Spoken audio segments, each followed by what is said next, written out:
Hello, beautiful people. Welcome back to our channel. Nigerians, or Indigbos in particular, woke up with a rude shock when they heard what Governor Hope Uzodinma has to say about Indigbos to the government of the day. In fact, he specifically asked for palliative for Ndigbo who have gone through a lot during the chaos between Nigeria and Biafra 1967 to 1970. It generated a lot of reactions. In fact, Igbo's Abia House leader spoke about it, ADF spoke about it, Enwangba spoke about it, Ahamba Abia Monarch spoke about it, Enugu Monarch spoke about it.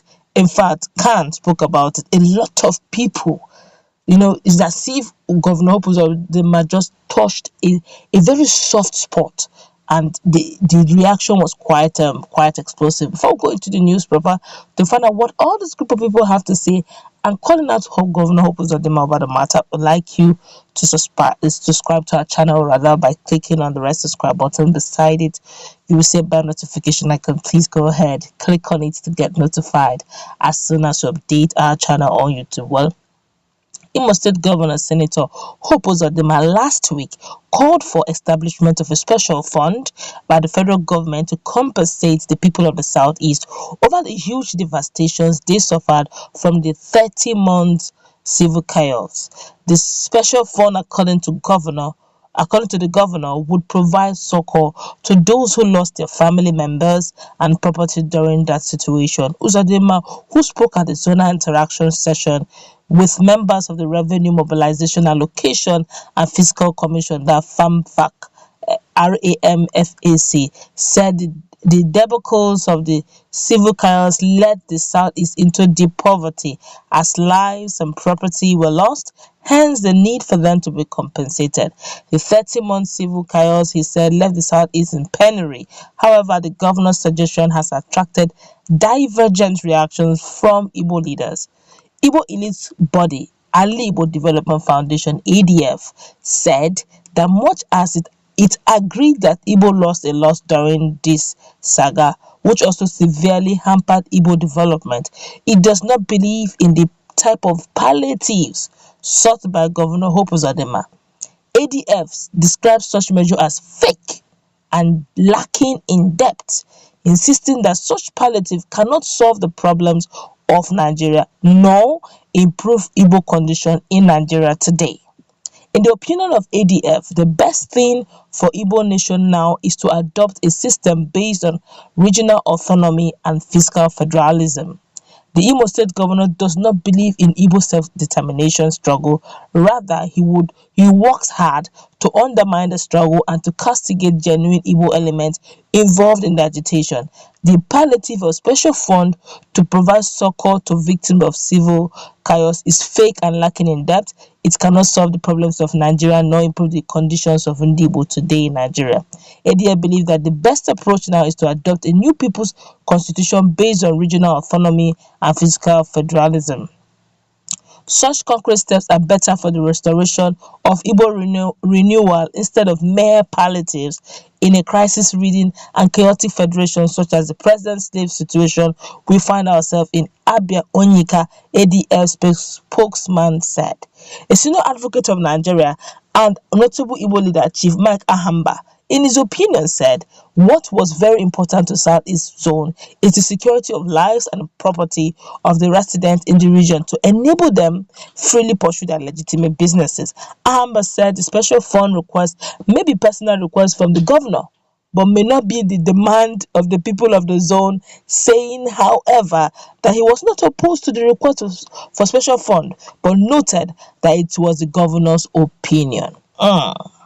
He expressed doubt how the governor's suggestion would be achieved, insisting that safety of the Igbo people is so important to them at this point in time.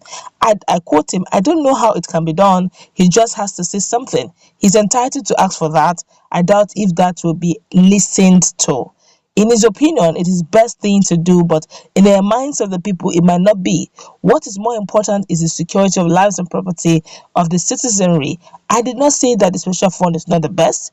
I said he's entitled to ask for it, the legal luminary said. In his contribution, prominent Abia monarch Eze Philip Ajumiwe dismissed Uzodinma's suggestion as misplacement of priority.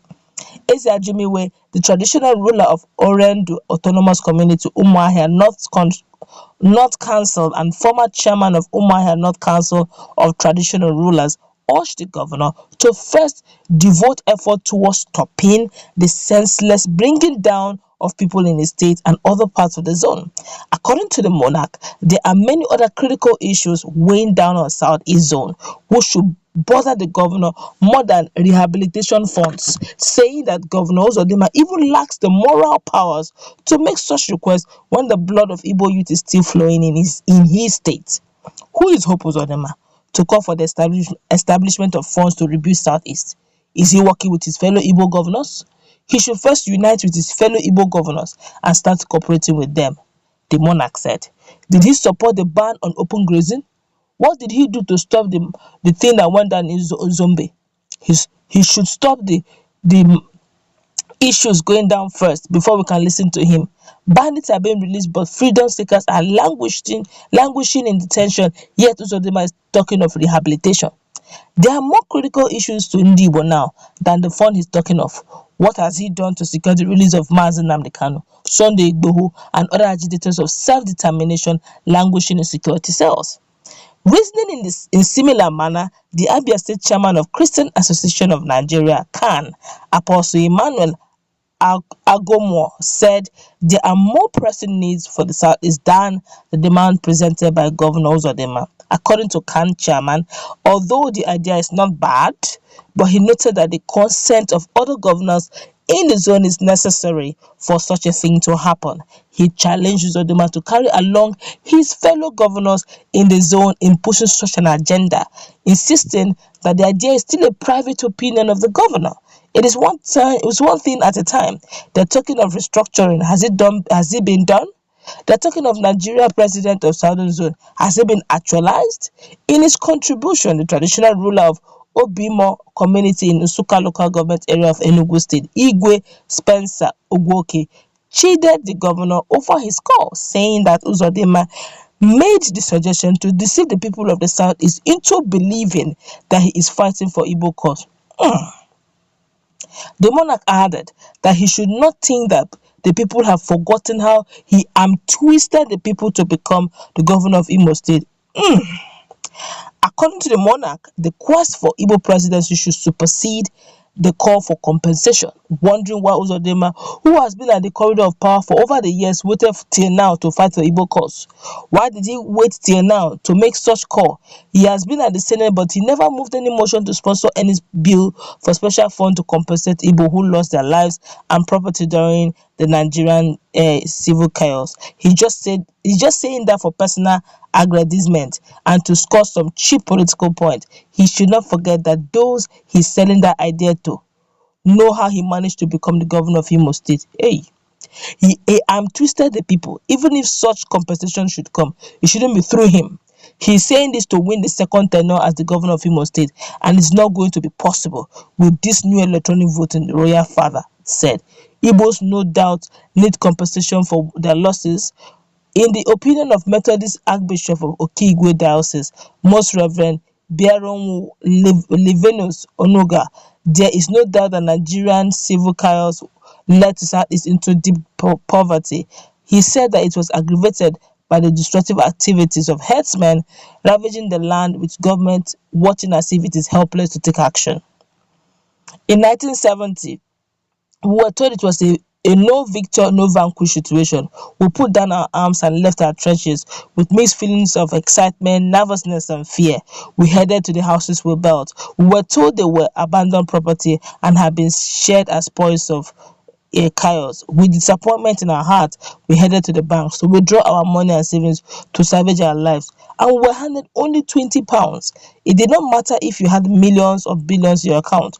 With deep sense of despair, being homeless, cashless, we went straight to reclaim our jobs and positions in government. We were turned back as they have been filled up with little or no skilled personnel. We were made homeless, cashless, jobless, as we were greeted with indigenization policy, where government companies and assets were sold to themselves because we could not afford to compete financially due to the give them only £20 policy. As we were still trying to figure out what was going on, they came up with the quota system policy, exclusive economic list, a federal character policy, educationally less developed states, and so on. Indeed, we were cornered from every angle. However, like a seed, perhaps they did not know the danger of burying us. We germinated, and today we have grown stronger, bigger, and better because we are Igbo. We are children of the sun. We have risen again. Yes, we are Igbo. Anything done by the federal government to assuage the sufferings of Igbo will be acceptable to the people. This is one on this suggestion that should not be ignored by the federal government, and Igbo politicians should work towards the actualization of the suggestion to compensate Igbo. Archbishop Onoga said. Now that was deep, that was strong, that was powerful, I must say, and it's quite a long one, and it clearly shows that Ndi Igbos are